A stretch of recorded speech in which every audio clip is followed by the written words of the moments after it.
बिस्मिल्लाहिर्रहमानिर्रहीम। अस्सलाम वालेकुम स्टूडेंट्स, उम्मीद है कि आप सब खैरियत से होंगे। स्टूडेंट्स, आज के इस लेक्चर में हम मॉडर्न ड्रामेटिक्स के ऊपर बात करेंगे। ऑलरेडी आपको पता है कि हम a critical history of English literature जो कि डॉक्टर बियर मलिक साहब ने लिखी है उसको हम प्रॉपर्ली शुरू कर चुके हैं। Modern drama and modern dramatics तक पहुंच चुके हैं। आज हम इस क्लास में हम मॉडर्न ड्रामेटिक्स के ऊपर भी लेक्चर्स अपलोड करना ख़त्म करेंगे। ये हमारा मॉडर्न ड्रामेटिक्स के ऊपर लॉस्ट लेक्चर है। ठीक है बेटा। अच्छा बेटा, इस क्लास में हम जॉन मैसफील्ड के ऊपर बात करेंगे और उसका एक दूसरा कंटेम्प्रेरी है उसके ऊपर भी हम बात करेंगे। इससे बढ़ के बेटा, ये आप रेड लाइन में आप देख सकते हैं कि notes available for the lectureship. अगर आप बेटा लेक्चरशिप के लिए तैयारी करते हो, आप एस्पिरेंट हो, शायद चाहे आप बिगनर क्यों ना हो, लेकिन तैयारी तो आपने करनी पड़ेगी। तो हमारे पास ये सारे materials complete bank of literature notes हमारे पास मौजूद है आपके लेक्चरशिप के लिए। इसके अंदर हमारे पास ये हैं हिस्ट्री ऑफ इंग्लिश लिटरेचर के बहुत एमसीक्यूज एंड शॉर्ट नोट्स मौजूद हैं। इसके साथ साथ हमारे पास general literature MCQs notes. General literature MCQs का मतलब जो हमारे पास बेसिक जो हमारे मेन राइटर्स है और उनका जो मास्टर पीसेस है उन सारों के ऊपर हमने एमसीक्यूज बनाए हैं, वन लाइनर्स बनाए हैं जो आपके इंटरव्यू में बहुत अच्छा काम आ सकता है और आपके जो वन पेपर रिटन एग्ज़ाम है उसमें भी बड़ा आपको टफ टाइम से बचा सकता है। तो ये भी हमारे पास मौजूद है। इसके साथ साथ एक लिंग्विस्टिक का पोर्शन भी आता है हमारे पेपर के अंदर, तो लिंग्विस्टिक के नोट्स भी हमारे पास मौजूद है। तो ये रहा आपके पेपर के हवाले से।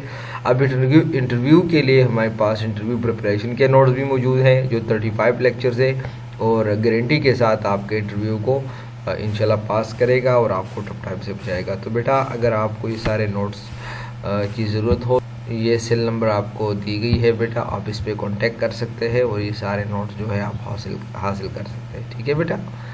अगर आप अपने लेक्चर की तरफ बेटे आते हैं, अब हमारे पास है जॉन मैसफील्ड। अच्छा, अगर उसका डेट ऑफ बर्थ आप देख ले तो 1878 में पैदा हुआ, लेकिन उसका कंफर्म डेट नहीं मिल रहा हमारे पास कि उसका डेथ पर कब हुआ। ठीक है बेटा।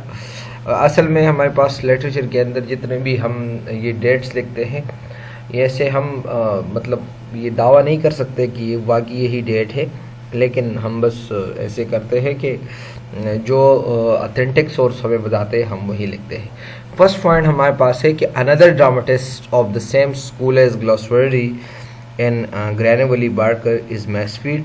ये सेम स्कूल से बिलोंग करता था जिससे Galsworthy and Granville Barker belong करता था। ठीक है। He bears high imaginations and sternly classical spirit.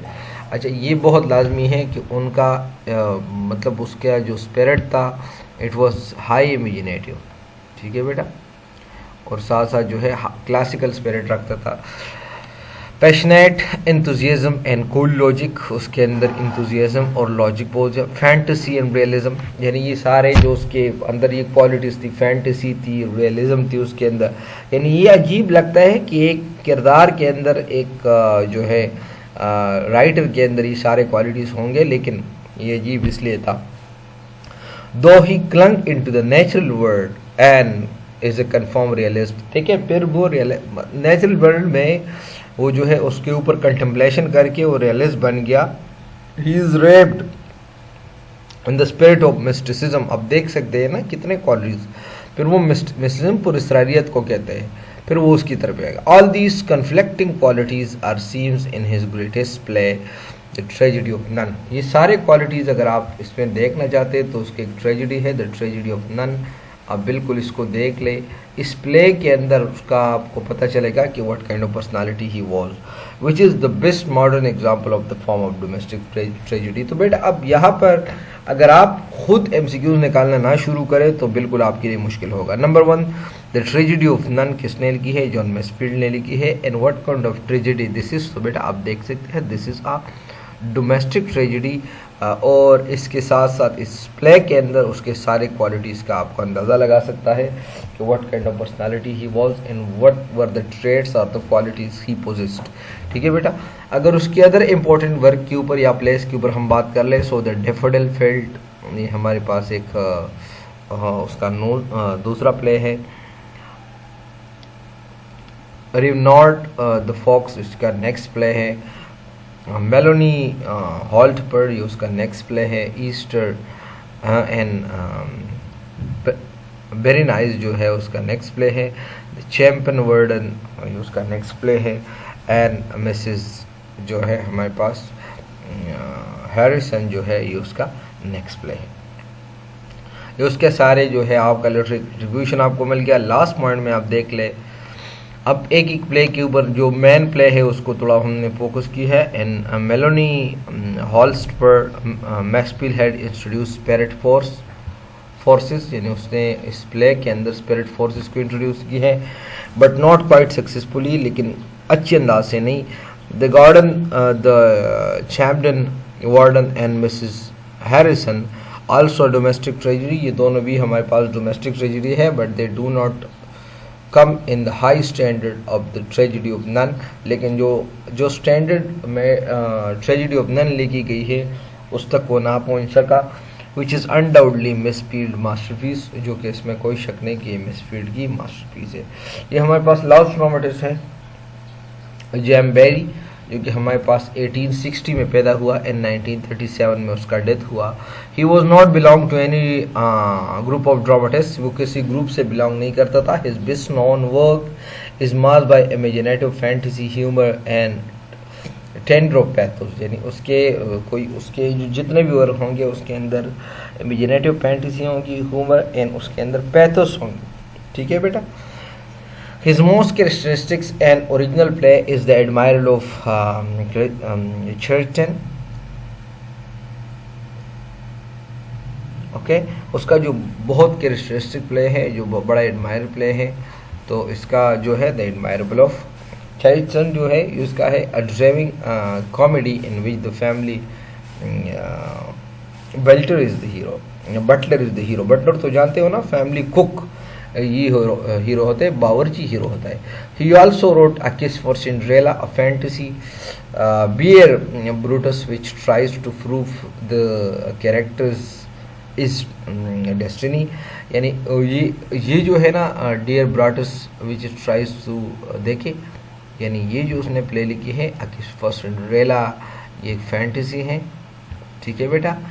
और डियर ब्रोटस जो है उसके अंदर एक कैरेक्टर है जो कि कोशिश करता है कि जितने भी ऑडियंस है उसको ये बात समझाए कि आपका जो किरदार है ये आपका डेस्टिनी है, आपको अपने किरदार के मुताबिक जो है आपने वो जो है आपको मंजिल मकसूद मिल जाएगा। His last and most ambitious drama was the boy David, उसका जो लास्ट एंड बहुत एम्बिशियस ड्रामा है वो है the boy David, in which he has given a fine picture of the candid soul of the boyhood. कैंड का मतलब साफ होल, जो पेवर सोल होता है, बॉयहुड का मतलब बचपन का जो पेवर सोल होता है, उसका बहुत अच्छी तरह उन्होंने मंजरकशी की है। As the play deal with the story of the Bible, ये सारे प्ले जो है बाइबल से डील करते हैं, which is well known and he could not here effectively make use of the elements. अब सरप्राइज जिधर जो है उन्होंने अपने कोशिश की है, कोशिश वो मतलब असल में बाइबल थीम है तो उसके अंदर वो कुछ ऐसा नहीं ऐड कर सकता कि लोग उसको मतलब लोगों को ह्यूमर दे और उसको surprise they, which is his strongest point in the other play, जो कि और प्लेस के अंदर ये ह्यूमर्स और ये जो है वो ऐसा सरप्राइज जो है वो अच्छी तरह क्रिएट कर सकता था। लास्ट पॉइंट में on the whole Barrie is a skill technician, अगर हम एज अ होल देख ले तो बेरी जो है ये बड़ा ग्रेट टेक्नीशियन टेक्निकल बंदा था। अब ये वाला पॉइंट बहुत लाजमी है, the episodes in his place grows out in each other with the refreshing unexpectedness, यानी उसका एपिसोड जो है एक दूसरे के अंदर इतना मैंगल हुए होते हैं कि आपको यकीन ही नहीं आता कि एक ख़त्म हुआ और दूसरा, giving rise to grapes of dialogue in the correct contrast of characters, जो कि एक ग्रेप्स आपको लग रहे हैं कि एक दूसरे में जुड़े हुए होते हैं डायलॉग्स और जो कैरेक्टर जो है आपस में जो कंट्रास्ट होते हैं। He discovered that in the age of affectation का मतलब मैनरिज्म के किस हाल में या किस अंदाज में, एंड प्रिटेंशन और प्रिटेंस तो जानते हो ना, दावे को होते हैं। द थिएटर गोअर्स जो थिएटर जाते थे needed the sincerity and innocence of childhood, यानी उसको जो चीज़ वो प्रेजेंट करता था बिल्कुल जो थिएटर जाने वाले थे उनको भी यही चाहिए। And he earn his popularity by giving them what they needed, और उन्होंने अपना पॉपुलरिटी इसलिए पाया कि वो गोअर्स को जो देखने वाले होते थे, जो जाने वाले होते, उनको वही कुछ दिया जो उनका ज़रूरत था। तो बेटा this was about today's lecture. इसके साथ हमारे पास मॉडर्न ड्रामेटिक्स का किस्सा तमाम। यहाँ तक कोई सवाल हो तो बेटा आप कमेंट बॉक्स में भी पूछ सकते हैं। अगर आपका कोई सवाल ना हो तो बेटा और आपको ये सारे नोट्स चाहिए तो आप हमें व्हाट्सएप नंबर पे कांटेक्ट कर सकते हैं। इसके अलावा बेटा मैं रिक्वेस्ट करता हूँ कि आप बस मुसलसल आप मेहनत करते रहना, मेहनत करते रहना, मेहनत करते रहना बेटा, इंशाल्लाह ये रंग लाएगी और अल्लाह ताला जो है ना ये मेहनत का सिला ज़रूर देता है। मैं आपको हज़रत अली फरमुल्लाह वजह के एक कौल है कि सब्र का हल और मेहनत का फल अल्लाह ताला ज़रूर देता है। ये ना कहो कि कब देता है, जब भी देता है बेनियास देता है। तो बेटा इस पे बिलीव करें, हार्ड वर्क करें, इंशाल्लाह बेटा मेरा दुआ रहेगी और इंशाल्लाह ये लाजमी होगी कि कामयाबी आप लोगों का मुकद्दर होगी। थैंक यू वेरी मच बेटा, अल्लाह हाफिज़।